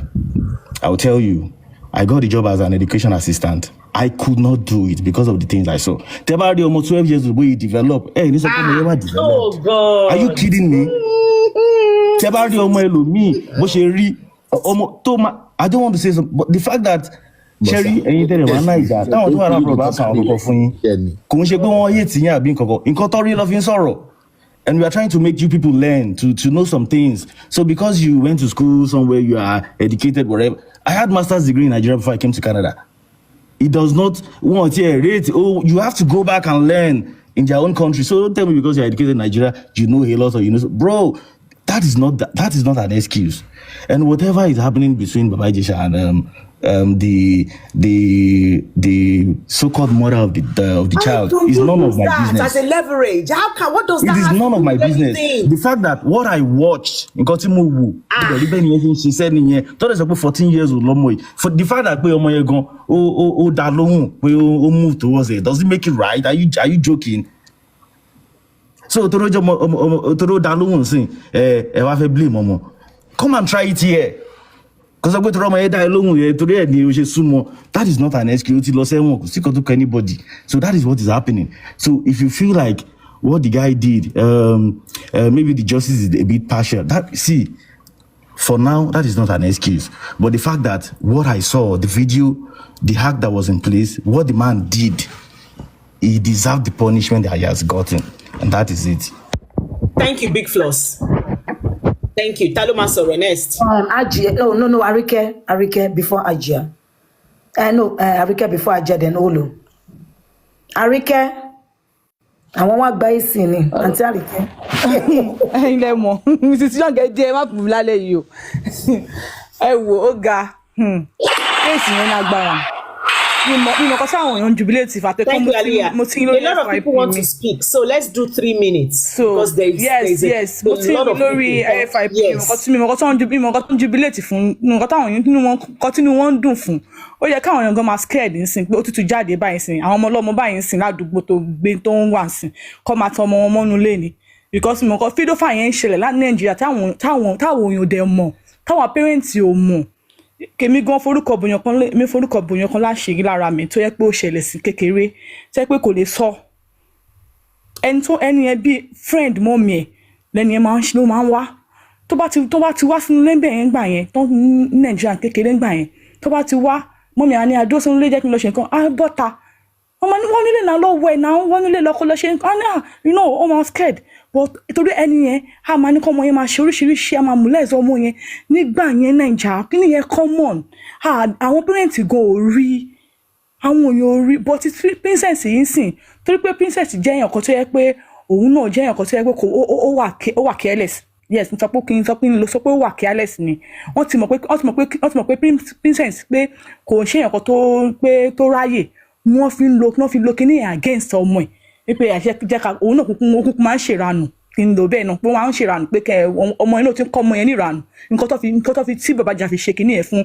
ọmọ yẹn nìyẹn ó common bí a bá ń sọ ń sìn bí àwọn èèyàn wọ́n á lè stop bí a government náà àmọ́ nǹkan táwọn yẹn ń ṣe ọkàn kágbádá sí House of Assembly wọ́n wọ gbogbo ẹ̀ wọ́n kàn kówó Nàìjíríà jẹ ni kò sí kan tó ń ṣe Nàìjíríà yẹn wọ́n kàn ń ṣe rubbish ni country wa we need to do better àwọn kan yẹn ń ṣẹlẹ̀ gan táwọn èèyàn ò lè sọ síta tabade yẹn tó sọ ẹ má jẹ́ ká máa blame anybody ẹ jẹ́ kó tó bá ṣẹlẹ̀ ní ẹ jẹ́ ká sọ straight ká mọ̀ ká ẹ má jẹ́ ká máa illustrate pé irọ́ ni ìgbà kan ká máa wá parọ́ àbí ká máa múyàn kan ní victim ká máa bú victim pé ó ṣe nǹkan ẹni tó bá ṣe kíní ẹ jẹ́ ká bá wí ẹ jẹ́ ká bá wọn wí kán yé ṣe mọ́ ó common gan bí àtọ́jú pé country wa accept pé bí àyàn lè máa àwọn northern side yẹn sìn ó common northern side wọn kò dẹ̀ sí nínú law wọn kò sí nínú law Nàìjíríà ṣe máa lo law méjì nísìnyí wọ́n lọ pé àwọn lo sharia tí wọ́n ní law ní north wọ́n lè fẹ́ ọmọ 13 years. wọ́n lè fẹ́ ọmọ 30 seconds more. yes ma I round up ma wọ́n lè fẹ́ ọmọ kínní so gbogbo torí nǹkan yẹn ni àwọn nǹkan yẹn fi ń ṣẹlẹ̀ fídíò fáì náà ń ṣẹlẹ̀ ní north now but torí pé ìlú tá a wà àmọ́ nǹkan tó ń ṣẹlẹ̀ nílùú yẹn ti scatter Ọlọ́run ìlú burúkú nílùú yẹn Ọlọ́run bá wa tún ìlú yẹn ṣe kó dẹ̀ gbà lọ́wọ́ àwọn tó ń ṣe nǹkan burúkú yẹn because àwọn tó ń ṣe kíní yẹn ti pọ̀ jù k'Ọlọ́run ṣàánú wa èmi Bàbá Ìjẹ̀ṣà kò tí yẹ kó jáde o honestly Ọlọ́run dáríjì mi kó yẹ kó sì wà ní tó wà ní. thank you Sis Arike. kí next person tó sọ̀rọ̀ Mrs. Young ẹ jẹ́ kí since tó jẹ́ pé kò sẹ́ni tó gbọ́ tán but ẹ jẹ́ kí n educate wa ní nǹkan. àti bí ẹ má bínú ẹjọba nọ́nà Everybody, please, let's just power tap to 100K. 100K. That I'm at the 100K, at least or anything. 100K. Yeah. Mo fẹ́ sáré sọ nǹkan kan fún wa wípé kò síbi tá a ti ń kádìí alẹ́ ìlú òyìnbó àwọn pido wà ń bẹ̀ kò ń ṣe Naija nìkan ni pido wà bẹ́ẹ̀ mo sọ fún yín developed country ojoojúmọ́ làwọn èèyàn lọ ṣẹ̀wọ̀n nítorí wọ́n fọwọ́ kan ọmọdé ó lè pọ̀ níbì kan ju bì kan lọ so it's not only rampant in Nigeria it is here too àìmọye àwọn òyìnbó àwọn bàbá àgbàlagbà tán ti rán lọ sẹ́wọ̀n gbére nítorí wọ́n fọwọ́ kan ọmọdé. But in nǹkan tí mo kàn fẹ́ point out sí for those making references to the victim's mom and the way she lived her life ẹ jẹ́ sọ nǹkan kan fún yín aṣẹ́wó kọ́bọ̀kọ́bọ̀ tó ń gbé díẹ̀ sílẹ̀ tó ń bá sùn tó ń gbowó tí adult bá wá bá ọmọ ẹ̀ ṣe ìṣekúṣe the only reason tí wọ́n fi máa mú aṣẹ́wó yẹn mọ́ ẹni tó bá ọmọ ẹ̀ ṣe ìṣekúṣe ni pé tó bá rí evidence pé ìwọ wàzìyà ìwọ ló gbé ọmọ ẹ fún ẹnìyẹn bóyá o gbowó àti rírí nílùú òyìnbó yìí obìnrin kan tó ń gbé ọmọ 14 year old ẹ mo ṣe ní gbogbo bí ní nǹkan burúkú wà nílùú yìí òyìnbó tó ń gbé ọmọ ẹ ọmọ 14 years old tó ló máa ń fa kinní tó bá ti nídìí owó tó fẹ́ fi fa nǹkan sí mú á gbé ọmọ ẹ 14 year old á gbé fáwọn ọkùnrin wọn á bá sùn á gbowó láti ra kinní yẹn láti fi fà so nǹkan tí mo try sọ fún yín ni pé tí evidence bá wà pé ó mọ̀ ń pa ẹ̀ ó fọwọ́ sí kọ́bọ̀mù ẹ̀ ṣe nǹkan that is the only reason tó máa fi mú ìyá mọ́ but tí ìyá bá di aṣẹ́wó tó ń ta ìdí ẹ̀ àmọ́ tí ò mọ̀ nǹkan kan nípa bí adult kan ṣe wá gbé ọmọ ẹ̀ tó lọ bọ́mọ ẹ̀ sùn wọn ò ní tìtorí pé nítorí ìyá ìjáṣẹ́wó sísọ ti jáṣẹ́wó ẹ jẹ́ ká mú mọ́ òun náà máa ṣẹ̀wọ̀n it doesn't work like that it doesn't work like that so for anybody that wants to make reference even if gbogbo ẹ̀yin tó jẹ́ wípé you are saying that bàbá Ìjẹ̀ṣà àti princess ń fẹ́ra for that tí bàbá Ìjẹ̀ṣà bá bọ́mọ ẹ̀sùn kò ní right láti sọ̀rọ̀ tó rán fẹ́ra ẹjọ́ ṣe gbádùn adult ní bàbá Ìjẹ̀ṣà adult ní princess táwọn méjèèjì bá ríra wọn tó bá wò pé àwọn fẹ́ pọnmi sí mọ́jọ ara wọn who can stop them they can do whatever they want to do they are adults. So for you that want to be you kept making reference wọn àti princess ń bára sùn wọn àti okay. Let's even say one barasu. So because one barasu that now give another adult that you are sleeping, that's even make it worse. Fún ẹ̀yin tẹ́ ń sọ̀rọ̀. Bí ẹni wípé sound mind dignity evaporates. That even make it worse. You're sleeping with the mother. You are the boyfriend to Chibi Kote and Sonny Mumbai something. Let's say it's true. Now, Ombayasun, Otunwa mu ọmọdé tó wà lábẹ́ ìyá, Otunbasun. And that is why ṣebí society why náà ni tó jẹ́ pé àwọn ọkùnrin your husband will be doing things with your own mother that is 14 15 16 years old and you see some mothers they will be the one that will take the mother síbi tó ti máa lọ ṣe D&C tó máa ti yọ oyún yẹn wọ́n á tó wá ti yọ oyún yẹn tán wọ́n á mọ́ ọmọ yẹn wọ́n á dá padà sílùú and they will continue their marriage with their husband and now you are now saying irú nǹkan tó ṣẹlẹ̀ sí bàbá Ìjẹ̀ṣà àríró ẹ̀rí Naija báwo lẹ ṣe fẹ́ rí because victims are not coming out because one more wípé ẹ máa lọ gbè sẹ́yìn ẹni tó ṣe nǹkan tí ò dáa ni ẹ máa wá mú victim àtàwọn family victim ẹ máa bẹ̀rẹ̀ sí ní bú wọn ta ló kàn Mrs. Young.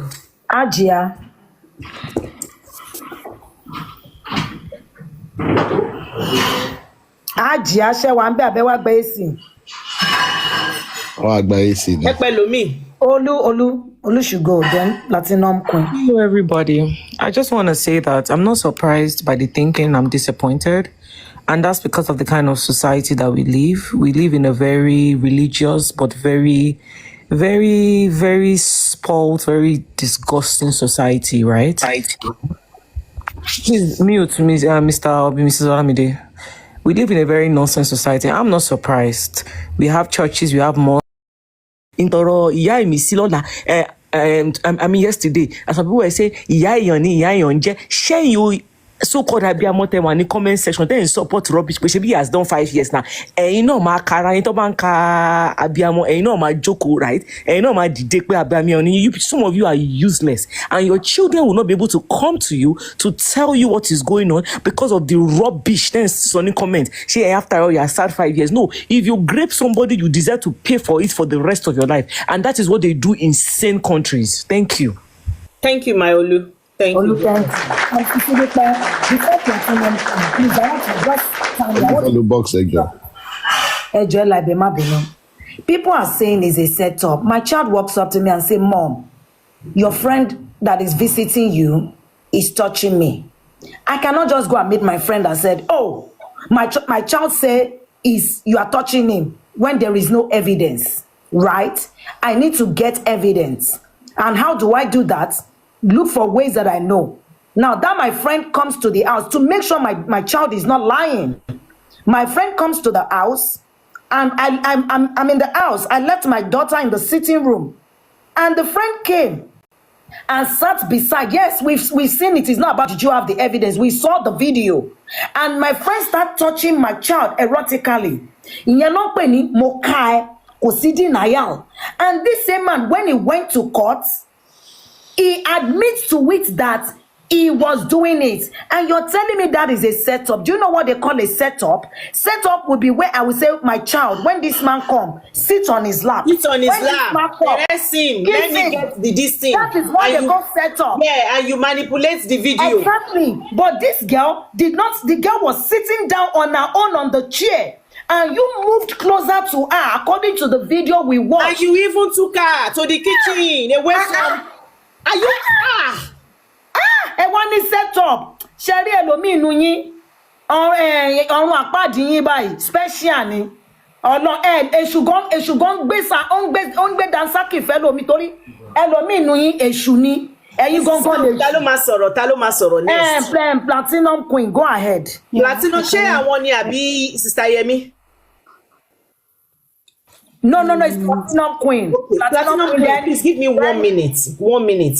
Let's be. Ejeka ma enlighten narawa.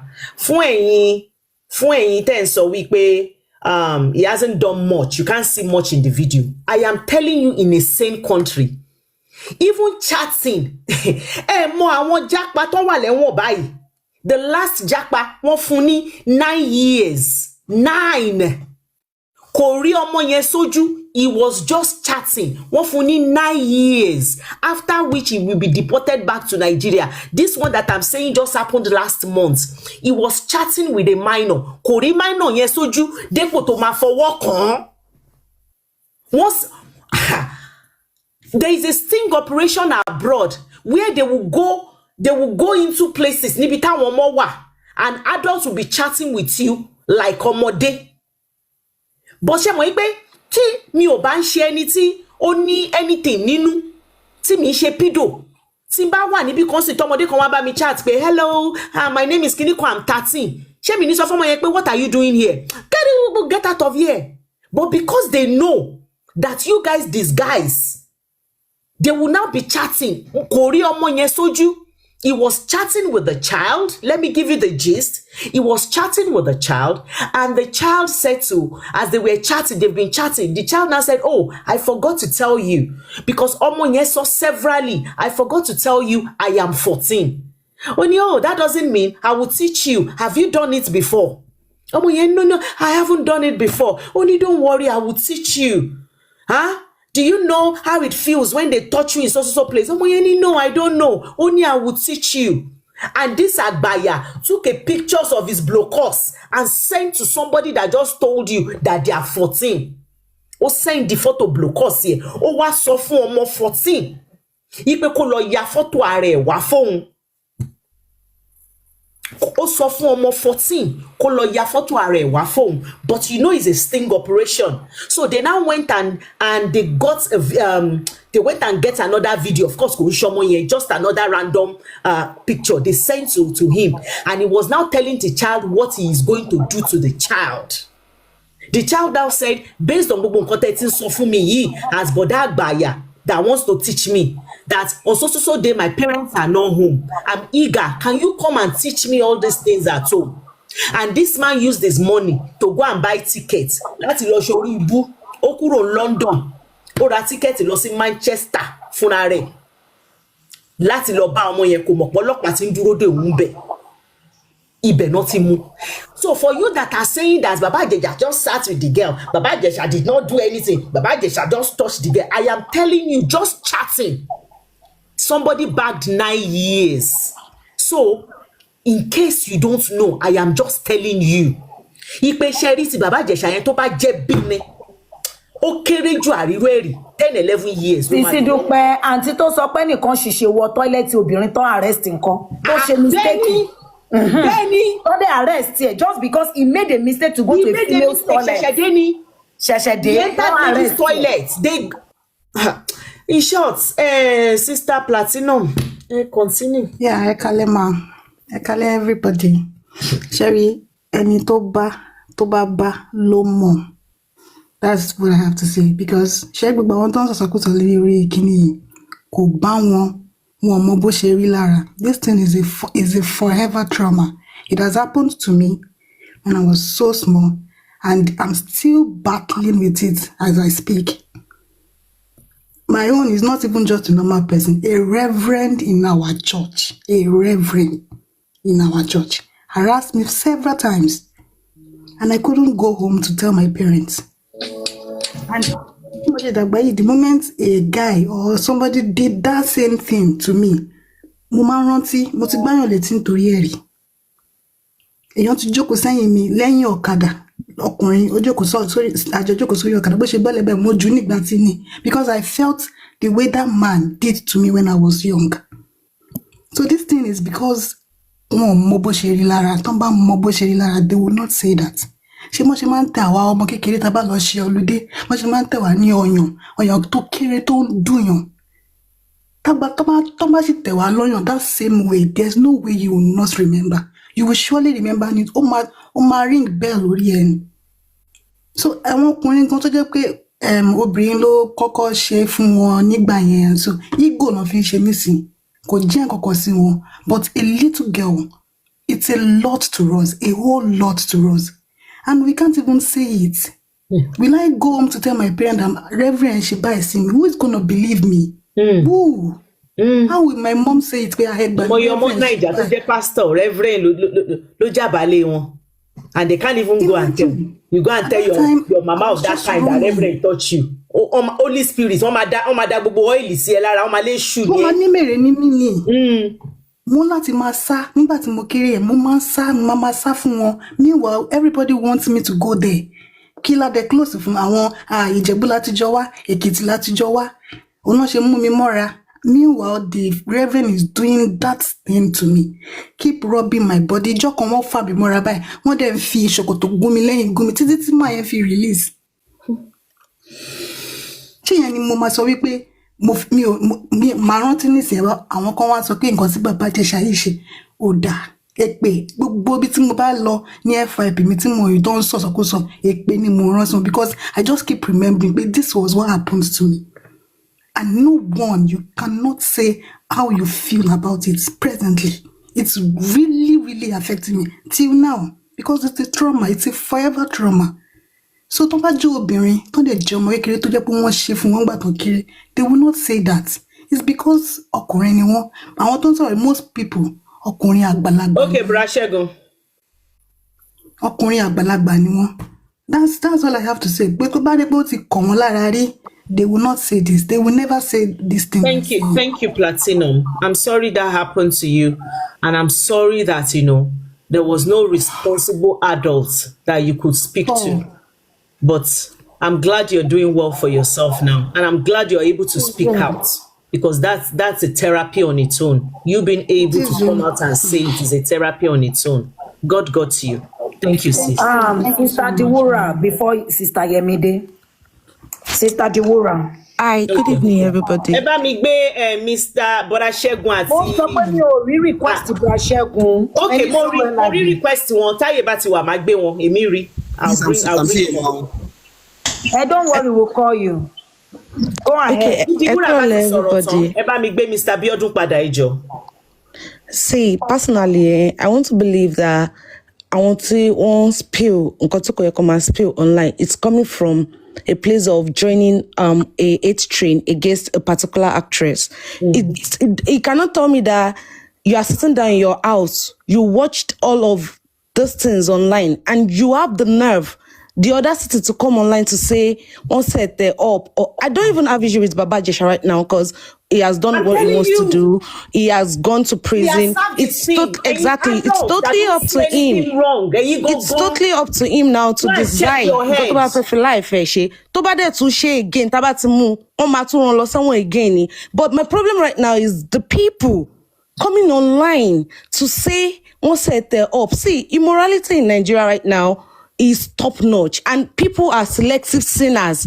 Very, because you're supporting someone, because someone is your fave, does not mean they cannot do wrong, and does not mean you cannot call you cannot call them out. So you sit down somewhere and you tell me that 17, irregardless, it does not make any sense. Like, could make sense at all. If I want your own like I want she knew dilopolo so that because I don't understand. So it's just like King Koshele says, so their favorites got to like what's up there. This color is not black or is blue. Does that mean I don't have a head to think that I am fave me? This thing is not blue, is yellow now. People just go with the H train of Sheila Bajaloso, you look pa. It does not make any sense. And another person said, come and keep Omo as a sow. I will also for how our life would be good. I would go out, I will walk and Matuma Diomomora because of one stupid adult that cannot control themselves. It's not fair. She our parent abi she kawa kuni. As a sow. You're telling me that a grown-up man can only control temptation. What kind of temptation do you even want to have to like? It does not make any sense. I just want to believe it's either they are all fake accounts. Talk about that fake accounts. No, it has to be that Ogundile Gidimba Oja. What they need to check everybody. No, I would not say a comment supporting and saying congratulations to Baba Ijesha. And another thing is, when there's an accusation, there's always an investigation. It's not like, accuse the lady, what they send the lawsuit prison straight up. No, they would definitely investigate. And in investigation, there would be evidences to my support, claim, I want to be a Joe. It's not like they just bamboozled him into the prison like that. This man was found guilty. But you guys would come online to say that, congratulations that is bad. You are all foolish. I don't know if you are all here. You are all foolish and you are very, very mad. I will not pray that it will happen to your children because those children are so innocent and all why you want. But you are foolish and you should be ashamed of yourself. Eshema, thank you. Good night. Mr. Biodun and I might be no. In as much as we're saying this, please, we need to also advise our parents also, please, make sure we keep your children safe. Yes, we cannot save them, but make sure you do your maximum best to keep them safe. They are animals. Animals go not go better than you in your law. I get on more about you or that. Auntie Yemi Deji. Yemi Debs. Good evening. Good evening, everyone. Good evening, Sis Shewa. Okay, ma. Emima come from a little bit of a different angle. A lot of people have said a lot, but oyeka educate àwọn èèyàn ọkùnrin àti obìnrin because àwọn èèyàn wọn mọ effect nǹkan tí ó máa ń ṣe fún victim. And èmi máa sọ fún yín pé most àwọn ọkùnrin. Ẹ má bínú Sister Yemi, I've muted you. Ìwọ tó kọ síbẹ̀ pé I'm going to lose all my followers. Any followers tí orí ẹ̀ ò bá pé, any followers tí ó bá ń think right lórí ọ̀rọ̀ yìí, I would rather you take yourself out. So tí n bá ṣe tán and I have only 10 followers left, I will take it. So whoever want to unfollow me on this, please, I'm begging you, please do. As you're coming in, follow me. Nǹkan tán sọ kọ́ nìyẹn, wọ́n sọ pé wọ́n máa report account yín ni. Oh, no, mo ti mute èèyàn kan sẹ́. Mo ní tí bá máa fi ṣe tán pé follower mi máa ti reduce. Mo ti mute ẹ̀ bí mo ṣe rí ní. But mo fẹ́ dá lóhùn torí mo mọ̀ pé ó ń gbọ́ mi. Let it reduce. This is not my pot of soup. Let it calm down. Nǹkan tẹ́ máa ṣe náà nìyẹn. You want to scare people that are speaking. Èèyàn tó sọ̀rọ̀ tó ẹ máa fẹ́ scare wọn so that they don't say it. So that you guys can continue your behaving badly. Ẹ bá ń fi kún time, Sister Yemi. Sherry, wèrè ló pọ̀ jù nínú society wa. And then nǹkan t'Ọlọ́run fi mú wọn nìyẹn tó ń ṣe ń ta ilé, ta ọ̀nà wọn. Ẹ̀wọ̀n tó ń rí ṣe ní Nàìjíríà yẹn, tó máa wá abroad within 1 week tó máa lọ ṣẹ̀wọ̀n yẹn. tó máa tálé wọn tọ̀nà wọn tó máa wá ṣẹ̀wọ̀n yẹn wọ́n máa wá dá wọn within 6 months wọ́n ti wà lẹ́wọ̀n. Because a lot of them wọ́n ti bà ìlú yẹn jẹ́ to the extent pé most of them normally wọn ní kúrò ìlú yẹn if not ibi tán bàjẹ́ dé but Ọlọ́run tó máa mú wọn wọ́n máa wá dé bí wọ́n máa talé tọ̀nà wọ́n máa wá ṣe ẹ̀wọ̀n tó yẹ kán sùn yẹn wọ́n máa wá padà síbẹ̀ lọ fèsì ibi kan tán bàjẹ́ bí kan wọn ní lè dúró sí ibi tó wà sane yìí. You people really need to stop, and mostly even women are not exempted, because this is why I say I'm coming from a different angle. So most àwọn ọkùnrin yìí tẹ́ bá bí we are 800 and something on this live right now. Tẹ́ bá bí most ọkùnrin from their 20s upward to maybe 50. I'm even starting. Exactly. Ẹ lọ bèrè lọ́wọ́ wọn pé ta ló kọ́kọ́ bá wọn sùn as ọkùnrin. Kí ni first experience? Wọ́n máa jẹ́ ọ̀rẹ́ àǹtí wọn tó dàgbà, ọ̀rẹ́ ìyá wọn, teacher wọn. Kò see this thing, and because ó máa ń ṣe àwọn èèyàn, but is either way. As a victim, it will affect you either way. It's either you become promiscuous or you become an abuser. Yes. Torí pé wọ́n ti bá yín sùn kékeré, wọ́n ti abuse ẹ̀yin náà, but yín ò rí bí abuse because tẹ́ bá sọ fọ́rọ̀ yín gan máa rò pé enjoy ni, but torí pé wọ́n ti abuse yín, wọ́n ti affect ọpọlọ yín. Torí ẹ̀ lẹ ṣe rí pé ó wà normal láti normal ṣe fún other people. Torí ẹ̀ lẹ ṣe enable nonsense. But most men, if you ask them what's their first experience sexually, wọ́n abuse wọn ni. And that's one of the problem. And let's stop enabling rubbish. Nobody should blame princess, because even ní ìlú òyìnbó yìí, okay, these days say ẹ fẹ́ blame obìnrin tó fẹ́ ọkùnrin as a virgin tó bímọ fún tọkùnrin yẹn dẹ̀ ń bọ́ ọmọ ẹ̀ sùn. Ṣé wàá tún máa keep ọmọ ẹ̀ safe from ọkọ ẹ̀ ni, for goodness sake? Ẹ mọ̀ pé nílùú òyìnbó yìí gan, there are some people náà tó fẹ́ kàn recognize àwọn tó ń pe ara wọn ní MAP. On pe ara wọn ní MAP, SisDupe, minor attracted person. We live in a very sick world. In a very sick world. It's not just in Nigeria, it's all over the place. Grandpa on grape on nílùú. It's all over the place. People are just sick because àwọn náà ti wà abuse as ọmọ kékeré, and the fact that it's affected them in that way, káwọn náà continue abusing it, and that's why it's going rampant. And you have to be vigilant. It can happen to anyone. But let's even think about what it does. Most of you that have wives today, and your wife doesn't want you to touch her sexually, she doesn't like to be touched, she doesn't like to sleep with you, to report the abuse, go and check. So this thing continues. You people need to stop. What is wrong. And most average Nigeria, they don't even know what consent is. No is no. Even if it's your girlfriend, no is no. Learn consent. Learn what is right and what is wrong. It doesn't matter. If a woman say no is no. Because women are not even safe anymore. People are not safe anymore. Even your boy child are not safe anymore. Because most of your husbands have been abused when they are young, and now they are raping your boys. Nobody is safe. So let's stop supporting rubbish. In a safe society, that man will not be able to rent a house. He will have to register anywhere he goes. People have to know who he is. People will not want to give him a job around children. People have talked about this. Why you keep defending? If follower wants to go, let them go. But if you people refuse to change, don't worry. You will get that money, because you people have spoiled that country to the extent that you can't even live there anymore. And then you will come here and bag your jail. No, LIB, she has one, finish up. You will come here and still bag your jail. That's what's going to end up happening to most of you. And then, don't wait until it happens to your children. SisDupe long time, me had the more. And you go call them and so let her finish, please. Go ahead, Jamie Debs. So most of you, don't wait until, and then most women that when they are married as well, you see that your husband is sleeping with your house help, and the best thing is to send her away, and then another person is a victim. Sister Debs, one can mark again, they want to know the full meaning. MAP, minor attracted person.